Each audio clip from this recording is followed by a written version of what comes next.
하나님 말씀 창세기 6장 9절에서 12절까지 말씀 보겠습니다.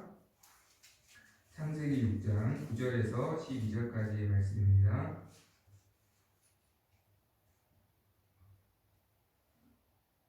저와 여러분 한 절씩 말씀을 교독합니다. 창세기 6장 9절에서 22절입니다.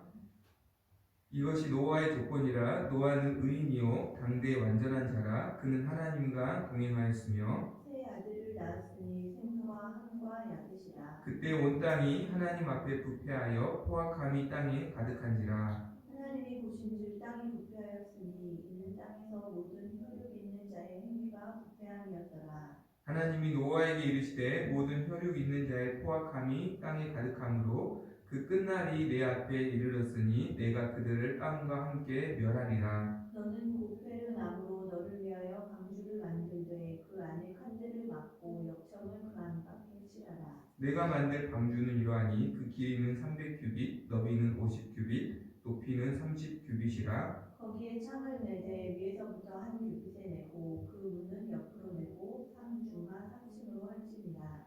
내가 홍수를 땅에 일으켜 무릇 생명의 기운이 있는 모든 육체를 천하에서 멸절하리니 땅에 있는 것들이 다 죽으리라. 그러나 너와는 내가 내 언약을 세우리니 너는 내 아들들과 내 아내와 내 며느리들과 함께 그 방주로 들어가고 혈육 있는 모든 생물을 너는 각기 암수 한 쌍씩 방주로 이끌어들여 너와 함께 생명을 보존하게 하되 새가 그 종류대로 가축이 그 종류대로 땅에 기는 모든 것이 그 종류대로 각기 둘씩 내게로 나아오니 그 생명을 보존하게 하라. 너는 먹을 모든 양식을 내게로 가져다가 저축하라. 이것이 너와 그들의 먹을 것이 되리라. 노아가 그와 같이 하여 하나님이 자기에게 명하신 대로 다 준행하였더라. 아멘. 우리가 어떤 물건이 고장이 나서 AS를 이렇게 맡길 때가 있죠. AS를 맡기면 대부분 내가 구입한 금액보다 더 적은 비용을 내고 고치는 경우가 대부분입니다. 그런데 간혹 고치는 비용이 새로 사는 것보다 더 들어갈 때가 있어요. 그리고 고치는 것이 오랜 시간이 걸릴 때가 있습니다. 부품이 수입을 해 와야 된다라든지, 그래서 비용이라든지 시간적으로 그냥 새로 사는 것이 훨씬 더 싸게 그리고 빨리 사용할 수 있다라는 말을 들을 때가 있어요. 그러면 어떻게 할까요? 대부분의 사람들은 그냥 새로 사죠. 그렇게 하면. 왜냐하면 비용도 굳이 더 들여서 시간도 더 들여서 헌 제품을 내가 사용할 이유가 없는 것이죠.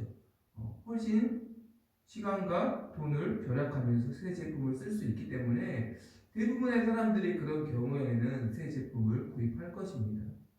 오늘 분명히 하나님께서는 온 땅을 부패하여 하나님이 땅과 함께 심판하시겠다라고 말씀을 하십니다. 어떻게 부패하였는지 우리가 지난 주일까지 말씀을 살펴보았고, 결국은 심판을 받을 지경에 이 모든 땅이 타락하여 이르게 되었던 것이죠. 그래서 하나님께서 그 땅을 결국은 심판하시고 다 멸하실 수밖에 없다라고 결정하셔서 홍수 심판을 실제로 내리시는데, 여기서 중요한 것은 모든 땅이 다 부패했다 그래요. 모든 땅이. 그런데 그럼에도 불구하고 모든 땅이 부패하면 하나님께서 다 심판하시고 새롭게 창조하셔서 사람도 그렇고 생물도 그렇고 새롭게 창조하셔서 하나님의 뜻과 하나님의 마음에 합한 그분의 나라를 세우시면 시간도 절약되고 또 하나님도 타락에 물들지 않는, 부패에 물들지 않는 새로운 피조물들과 함께 더 즐겁고 평안하게 하나님의 일을 이루실 수 있을 텐데, 하나님은 굳이 오늘 말씀을 보니까 노아와 그리고 모든 생물들의 암수 한 쌍씩을 노아의 방주에 남겨두셔서 그들을 통하여서 오랜 시간을 걸쳐서, 그렇죠? 왜냐하면 노아와 그의 자녀들이 또 자녀를 낳고 또 자녀를 낳아서 이 땅에 다시 생육하고 번성하게 만드시려면 얼마나 또 오랜 시간이 걸리겠어요? 사람이 하루아침에 어른이 되는 게 아니잖아요. 어른이 되기까지 얼마나 또 오랜 시간, 그리고 그 많은 사람들이 번성하기까지 또 땅에 편만하기까지 얼마나 많은 시간이 걸리겠어요. 그리고 땅의 피조물들도 마찬가지죠. 모든 동물들이 또 새끼를 낳고 새끼를 낳아서 모든 사람들이 쓰기에 부족함이 없도록 번성하게 되려면 또 얼마나 많은 시간이 걸리겠어요? 그냥 천지를 창조하실 때도 빛이 있으라. 그리고 동물도 그렇고 모든 생물도 하나님 말씀만 하시면 그대로 창조되었는데, 그대로 기왕이면 그대로 창조하시면 훨씬 편하게 일하실 텐데 왜 하나님은 굳이 아주 일부를 남겨두셔서 그들을 하나님의 질서에 따라, 창조의 방법에, 창조 질서에 따라 이 땅을 다시 회복시키실까? 저는 말씀 묵상하면서 참 그것이 문득 궁금했습니다. 왜 아주 한 쌍씩을 남겨두시고 노아와 그 가정을 남겨두시고 가정을 만드신 하나님의 창조의 질서를 따라 그 가정을 통해서 생육하고 번성하게 하셔서 다시 이 땅에 하나님의 사람들이 다시 세워지게 하실까? 그 생각을 해보았어요. 새로 창조하시면 우리가 이해하기 쉽게 비용도 적게 들고 시간도 절약이 드는데 왜 굳이 일부를 남겨두셔서, 사실 그 일부도 죄에 물들었잖아요. 노아와 그의 가족도 완전한 사람은 아니죠. 물들었고 모든 생물들도 마찬가지죠. 이미 물들었는데, 쉽게 말해서 물건으로 말하면 중고인데 왜 새롭게 하시지 않고 그것을 기어이 고치시고 회복시키셔서 사용하실까? 그런 생각이 또 오랜 시간도 걸리고, 그런 생각이 저는 문득 말씀 묵상하면서 들었어요. 저에게 주신 마음은 하나님께서 만약에 모든 것을 다 심판하시고 새롭게 창조하시고, 물론 그렇게 하실 수 있지만 그렇게 하신다면 하나님의 창조가 불완전하다는 것을 인정하는 것이죠. 하나님의 창조가, 그리고 그분이 세우신 창조의 질서가 부족함이 있다는 것을 인정하는 것이죠. 그러나 실제로 하나님의 창조는 완전하셨기 때문에, 또 그분이 세우신 창조의 질서 역시 완전한 것이기 때문에 하나님께서 그 완전하심을 하나님께서 우리에게 말씀하시고자, 또 드러내시고자, 메시지를 주시고자 기어이 하나님은 하나님이 창조하신 사람 중에 일부를 남겨두시고 또 모든 생물의 아주 작은 일부를 남겨두셔서 그분의 창조의 질서와 원리대로 다시 이 땅을 회복시키신 줄로 믿습니다. 인생의 성공이 무엇일까? 인생의 성공이 무엇일까? 하나님의 완전하심을 드러내는 삶, 그분의 질서가 완전하다는 것을 증명하여 드러내는 삶이 인생이 성공자이다라는 생각이 문득 들었습니다.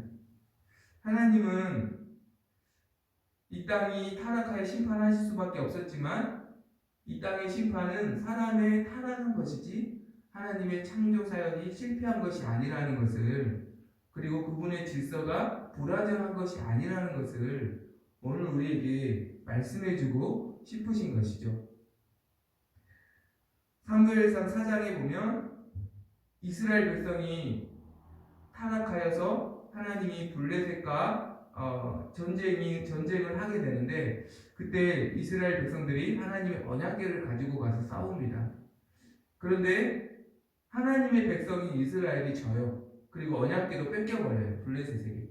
그리고 제사장들 홈니와 비나스가 그때 죽임을 당합니다. 그런데 놀라운 것은 사무엘상 5장에서 반전이 일어나요. 블레셋 사람들이 언약궤를 가지고 자기들의 신전으로 데려갔는데 자기들이 섬기는 그 다곤신이 다음날 아침에 보니까 무너져 있는 거예요. 하나님의 언약궤가 가는 곳마다 그곳에 다 재앙이 일어나는 거예요. 무엇을 말씀하신 걸까요? 이스라엘 백성은 타락하여 실패할 수 있지만 하나님은 실패하지 않으신다는 것이죠. 하나님은 패배하지 않으신다는 것이죠. 하나님은 항상 승리하시고 하나님은 항상 완전하시고 하나님은 항상 오르시다는 것을 사실 우리에게 드러내신 것이죠. 우리는 실패할 수 있지만 하나님은 실패하지 않으신다는 것을, 그분은 실수하지 않으신다는 것을, 그분의 질서는 완전하다는 것을 우리에게 보여주고 있는 것입니다. 그리고 그분의 약속은 반드시 지키신다는 것을 역시 우리에게 말씀하는 것이죠.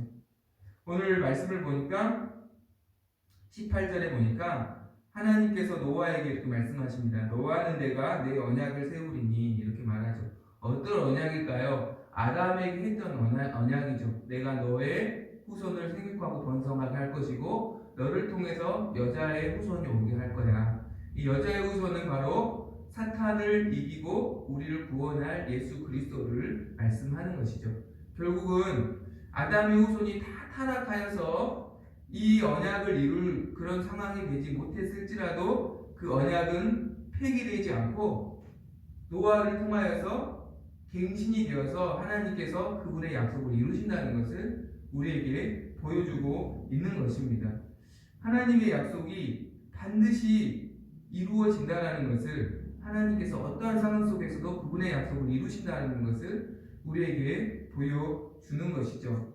이것을 드러내는 삶이 인생에서 성공한 사람이고 이것을 보여주는 사람을 하나님이 오늘도 찾고 있는 줄로 믿습니다. 그러니까 우리는 꼭 나의 성공을 통해서 하나님의 성공을 드러내려고 하지만 사실은 나의 성공과 하나님의 성공이 항상 이어지는 것은 아니라는 거예요. 혹 나의 실패가 또 항상 하나님의 실패로 또 이어지는 것도 아니라는 겁니다. 중요한 것은 나의 삶을 통해서 하나님이 옳으시다, 하나님이 신실하시다, 하나님이 완전하시다, 그분의 말씀이 진짜다 라는 것을 드러낼 수 있다면 내 삶이 실패처럼 보여도 그 사람은 성공한 사람이고, 또 나의 삶이 성공처럼 보여도 하나님의 신실하심과 완전하심을 전혀 보여주고 있지 않다면 그 삶은 사실 성공한 삶이 아니라는 거죠. 다들 타락한 사람들이 용사로 칭찬을 받았잖아요. 그러나 그 용사로 그들은 성공했지만 하나님의 완전하심과는 아무 상관이 없잖아요. 결국 그들은 심판받아야 할, 하나님의 보시기에는 멸망당해야 할 인생에 불과했을 뿐이라는 것이죠. 우리가 오늘 기억해야 할 것은 그렇다면 어떠한 사람이 하나님이 완전하시다, 하나님이 신실하시다, 하나님이 옳으시다, 그분의 질서가 영원하시다, 이것을 드러낼 수 있을까? 그것은 바로 믿음의 사람으로만 이것이 가능하다는 것입니다. 믿음의 사람으로만. 바로 노아의 믿음을 하나님이 사용하신 것이죠. 믿음이 뭘까? 믿음은 추상적인 것이 아니라 반드시 하나님의 말씀에 순종하는 것으로 증명이 되는 것입니다. 내가 믿는다라고 말해서 그 믿음이 증거되는 것이 아니라 반드시 그의 순종을 통해서 믿음이 증거되고 증명된다라는 것이죠. 히브리서 11장 7절에 보니까 노아의 믿음을 이렇게 말합니다. 믿음으로 노아는 아직 보이지 않는 일에 경고하심을 받아 경외함으로 방주를 준비하여 그 집을 구원하였으니, 무슨 말일까요? 하나님께서 홍수 심판이 있을 거야 라는 말씀을 믿고 지금 홍수가 일어나는 게 아니에요. 보이지 않아요. 날씨도 너무 좋아요. 비를 경험해보지 않았어요. 그러나 홍수 심판이 있을 것이라는 그 말씀을 믿고 방주를 준비하라는 말씀에 순종하였기 때문에 그 순종을 통하여서 믿음이 증거되었다라고 오늘 성경은 우리에게 말씀하는 것이죠. 그러니까 반드시 믿음은 순종으로 증명되어야 한다는 것입니다. 하나님의 말씀에 대한 순종으로, 그 반응으로 증거되는 것이 믿음이라는 것이죠. 여기서 굉장히 중요한 것은 우리가 순종을 많이 이야기하지만 사실은 순종하는 척하는 것과 진짜 믿음으로 여겨지는 순종이 구분된다는 것이죠. 오늘 방주를 지으라 하나님께서 노아에게 말씀하셨는데 노아가 어떻게 방주를 지었을까요? 자기가 짓고 싶은 대로 방주를 짓는 것이 아니라 하나님이 말씀하신 대로 방주를 지었다는 것입니다. 그래서 그의 믿음이 하나님 앞에 의롭게 여겨졌다라고 오늘 우리에게 말씀하는 것이죠. 이것이 6장 22절입니다. 22절의 말씀을 읽어볼까요? 다 같이 시작. 노아가 그와 같이 하여 하나님이 자기에게 명하신 대로 다 준행하였더라. 14절부터 이렇게 방주를 지어라 라고 하나님 말씀하시는데 명하신 대로 다 준행하였다. 그리고 그것이 하나님 앞에 믿음이 되었다라고 오늘 우리에게 말씀합니다. 왜 말씀대로 하는 것만이 진짜 순종이고 믿음일까? 여러분, 말씀대로 한다라는 것은 결국 어떤 의미가 있냐면 그를 신뢰한다라는 거예요. 그렇죠. 그대로 온전히 내가 다 준행한다라는 것은 그를 내가 정말로 신뢰한다는 거죠. 전적으로 내가 신뢰한다라는 거죠. 그러나 말씀대로 하지 않고 내 나름대로 뭔가를 그가 말과 상관없이 한다라면 사실 신뢰하지 않는 거죠. 신뢰하는 것처럼 보이지만 사실은 신뢰하지 않는 거죠. 우리가 성경에서 보면 사울 왕이 하나님이 아말렉의 모든 것을 다 진멸하라고 그랬잖아요. 그런데 자기 눈에 좋아 보이는 것들을 남겨뒀어요. 왜 하나님이 진노하실까? 그리고 그것을 보고 결국 사울을 버리시잖아요. 왜 버리실까? 하나님의 말씀대로 하지 않았다는 것은 하나님을 믿지 않는다는 거예요. 하나님이 주신 것은 받고 싶은데 내가 그분을 믿지는 않겠다는 거예요. 내가 하나님 필요하긴 하지만 내가 하나님을 신뢰하지는 않는다는 거예요. 내가 할 수 없이 하나님의 도움이 필요해서 하나님이 주신 왕의 자리를 계속 지키고 싶어서 사람들 앞에서는 하나님을 따르는 것처럼 보여야 하지만 실제로는 내가 하나님 믿지 않는다는 거예요. 그 마음을 하나님 보셨기 때문에 함께 할 수 없는 거죠. 그래서 하나님께서 가슴 아프지만 결국 사울을 버리시고 다윗을 택하신 것이죠. 우리가 말씀대로 준행한다는 것이 행위의 문제가 아니라는 겁니다. 행위는 결국 나중에 드러나는 열매지만 사실은 그 진짜의 핵심은 신뢰라는 것이죠.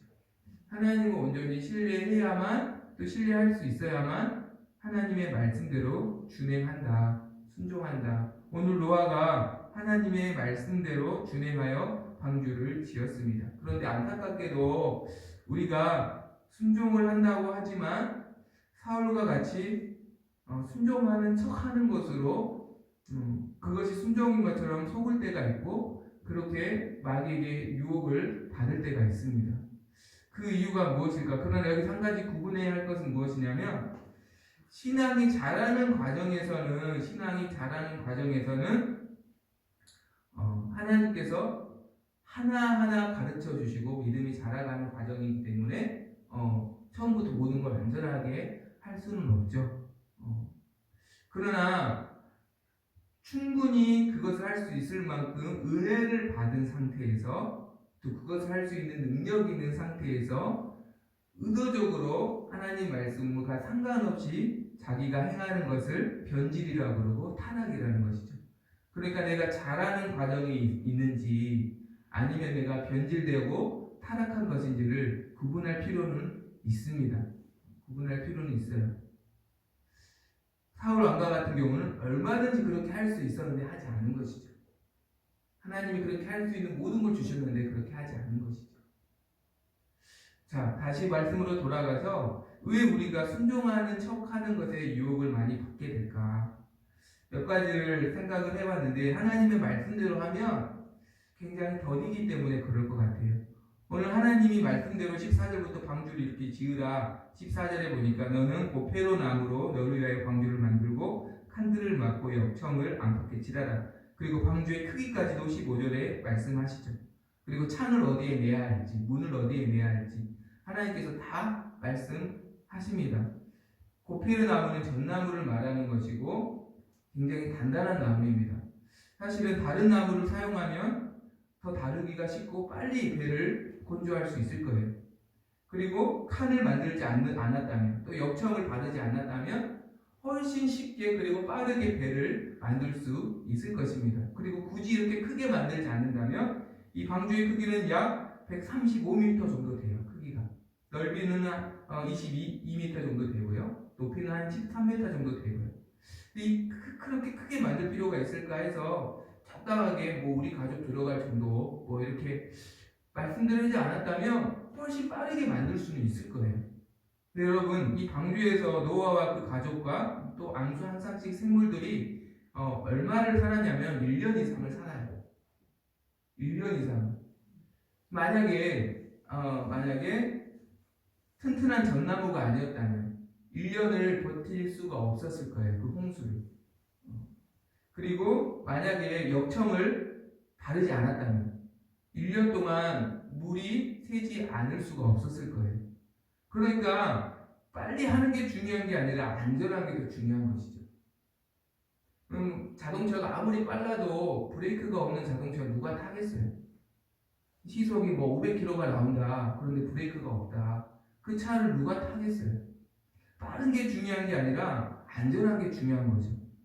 하나님의 말씀이 여러분 계속 우리에게는 굉장히 더디게 느껴져요.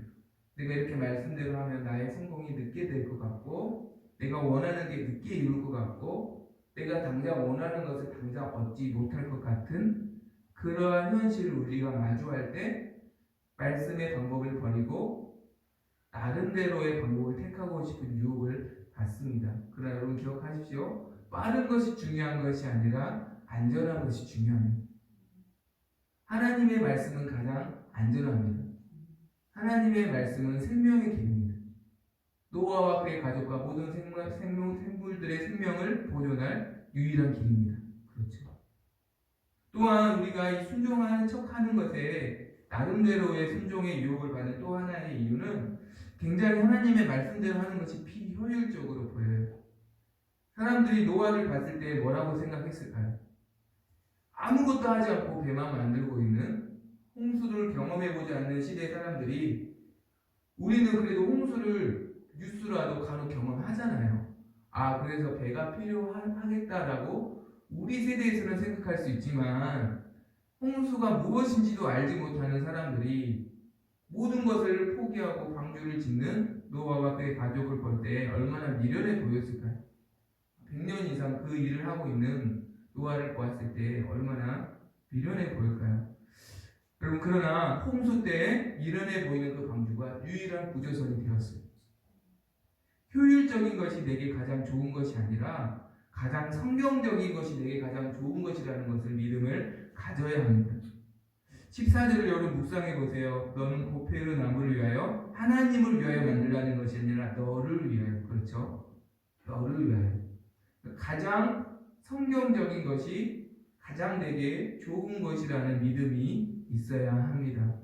만약에 이 방주가 조금이라도 덜 성경적으로 방주가 만들어졌다면 그만큼 노아와 그의 가족은 1년 동안 방주에 있는 시간 동안 고통스러웠을 거예요. 왜냐하면 몇 가지만 생각해 보았는데 더 커도 파도에 부딪혀서 깨지기 쉬웠을 것이고 더 작아도 너무 비좁아서 힘들었을 거예요. 또 높이를 구분하지 않고 칸을 구분하지 않았다면 모든 종류의 동물들과 식량들과 사람들이 한 공간에 있어야 했기 때문에 하루 이틀이지 1년 이상의 시간을 칸이 구분되지 않는 상황에서 사람이 살기가 굉장히 불편했고 어려웠을 거예요. 우리가 그런 이야기를 많이 듣잖아요.